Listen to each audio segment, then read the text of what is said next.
Welcome to the Vanishing Map Storytime, where stories speak and answers echo. The Cake Dilemma by Shan Ni. Chapter 4. The Vanishing Map. On the ground, there were square tiles of deep sapphire, shimmering gold, burning crimson, and so many other colors. They flicker and twirl in the spot, giving off an almost hypnotic glow like having a life of their own. What is this? Rayden squeaked. His face flushed as his eyes darted around, torn between stepping forward and staying put. Rosie remained hesitant. Her instincts told her to look closer. Strange symbols lifted from the tiles, rippling across the surface like three-dimensional etchings. Some curled and stretched, smooth as brushstrokes of Chinese calligraphy on silk. Others were rigid and blocky, with sharp, unyielding lines resembling the Roman alphabet. And then there were the fractured ones, jagged and uneven, like cracks splitting through frozen glass. Rosie recognized none of them. Rayden's voice trembled, a mix of awe and nervousness. Are those rivers or towers? He pointed at the shifting holograms near his feet.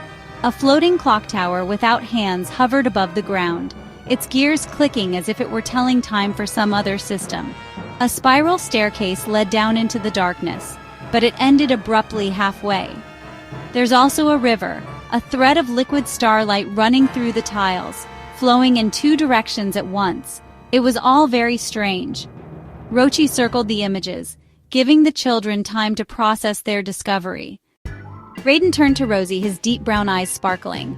I told you, Rosie. We're gonna find something cool here. But Rosie rolled her eyes. Her nerves prickled as she took in the impossible scene.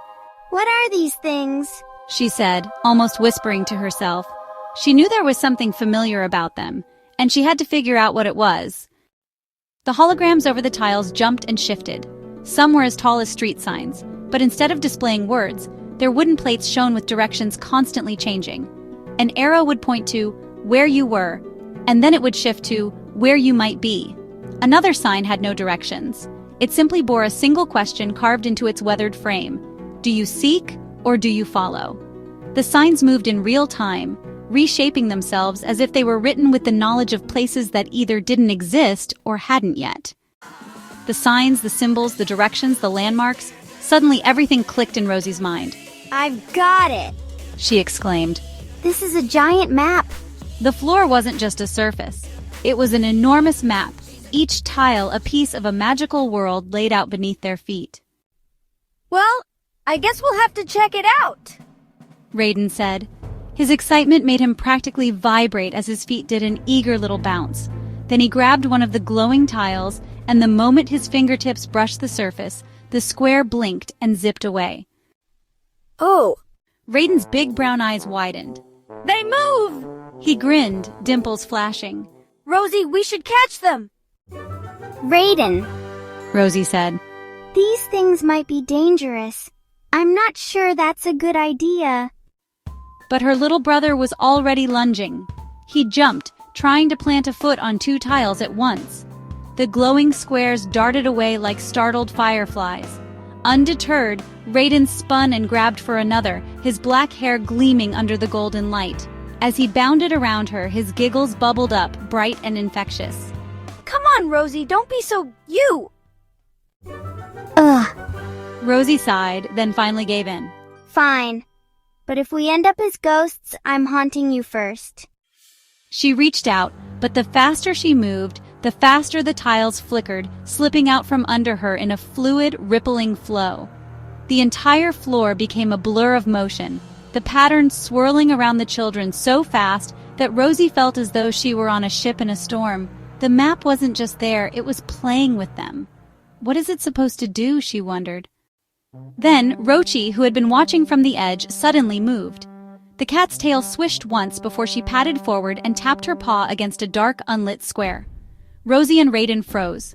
The rest of the map pulsed and shifted, but this square? It remained still, a void in the glowing pattern.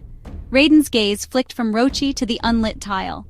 Then the cat's gesture dawned on him, and Rayden dived forward, arms outstretched, sliding across the smooth stone floor like a baseball player stealing home.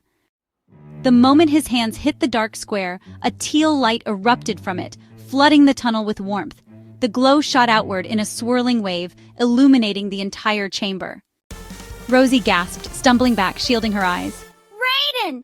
But Rayden just laughed, blinking against the brightness. Whoa, did I just... The ground beneath them shuddered. Rosie's pulse kicked into high gear.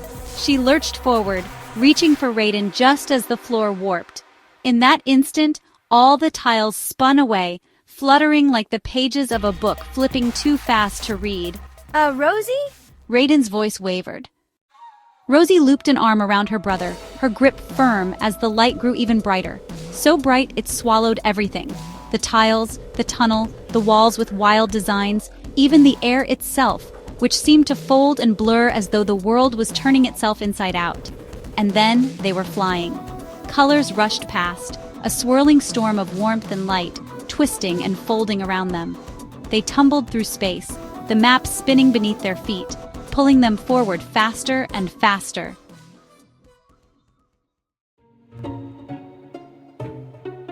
Subscribe to the Vanishing Map channel and stay tuned for the next chapter.